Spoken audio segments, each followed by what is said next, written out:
Hello ladies and gentleman, boys and girls, কেমন আছো সবাই? আজ যাচ্ছি আমরা ছট পুজো দেখতে।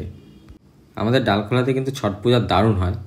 তো প্রথমেই আমরা যাচ্ছি ডালখোলা স্টেশনের পেছনের সাইডে, যেটাকে 12 নম্বর ঘাট বলা হয়। আর দেখতেই পাচ্ছ সবাই যাচ্ছে, অনেকে পুজো দিতে, অনেকে পুজো দেখতে। আর এই যে দেখো, যাদের মানত করা থাকে তারা কিন্তু দণ্ডি কেটে কেটে পুজো দিতে যায়।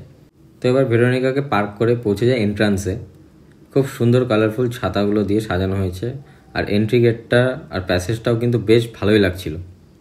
আর ফটোশ্যুটের জন্য কিন্তু এখানে ব্যাকগ্রাউন্ড করা হয়েছিল গণপতি মূর্তি আর জয় ছটি মাইয়ার। এদিকে ঘাটে সবাই সবার মতো কুলো ডালাগুলো দিয়ে সাজিয়ে রেখেছিল।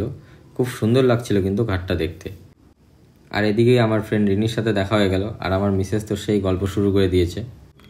আর দেখতেই পাচ্ছ কত দর্শনার্থীরাও এসেছিল ছট পুজো দেখতে। আর প্রতি বছরই কিন্তু এখানে সূর্যদেবের খুব সুন্দর মূর্তি বানানো হয়।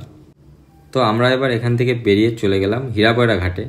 ওরে বাবা, এখানে তো পুরো গিজগিজ ভিড়। তো কোনো রকমে একটু জায়গা পেলাম দাঁড়ানোর জন্য। আর আমি কিছু শর্টসও নিয়ে নিচ্ছিলাম রিলসের জন্য। আর রিলটা অলরেডি আপলোড করা আছে পেজে আর ইউটিউব চ্যানেলেও। তোমরা যা ভালোবাসা দিয়েছো রিলটাতে, তার জন্য অনেক অনেক থ্যাঙ্কস সবাইকে। আর যারা দেখোনি এখনও, তারা কি করছো, তাড়াতাড়ি দেখে নাও। যাই হোক, তো এবার সবাই পুজো শেষ করে ঘাট থেকে উপরে উঠছিল। তারপর আমরাও বেরোলাম বাইরে। আর বেরিয়েই বর্দার বৌদির সাথে দেখা হলো ফুচকার দোকানে। আমরাও খেয়ে নিলাম ওদের সাথে। তারপর আমার ফ্রেন্ড সুনিতার সাথে দেখা।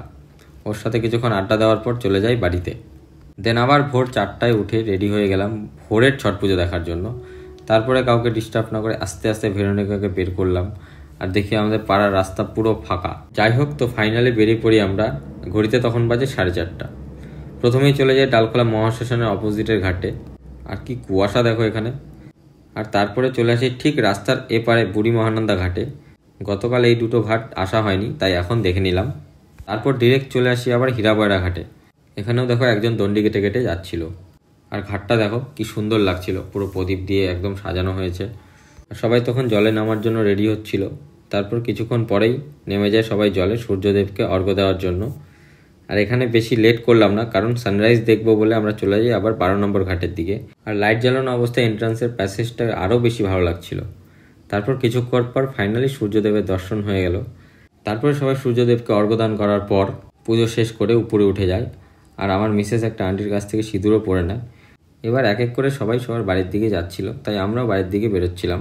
তখনই কয়েকজনের কাছ থেকে জানতে পারলাম কলেজ মোড়ে ওখানেও একটা ঘাট আছে যেখানে পুজো হয়। তাই আর দেরি না করে চলে গেলাম কলেজ মোড়ের দিকে। ওয়াও, এখানেও এত বড় করে পুজো হয় জানতামই না আমি। এখানেও কি সুন্দরভাবে ডেকোরেশন করা হয়েছিল দেখো। যাই হোক, মিস করে গেলাম। তারপর এখান থেকে প্রসাদও পেয়ে গেলাম। আর আসার পথে ঠেকুয়াও পেয়ে গেছিলাম দুজন ভাইয়ের কাছ থেকে। তো এবার সকাল হয়ে গেছিলো, তাই রিফ্রেশমেন্টের জন্য চা খেয়ে নিলাম দুজনেই। তো ছট পুজোর ব্লগ এখানেই শেষ করলাম। চলো, বাই।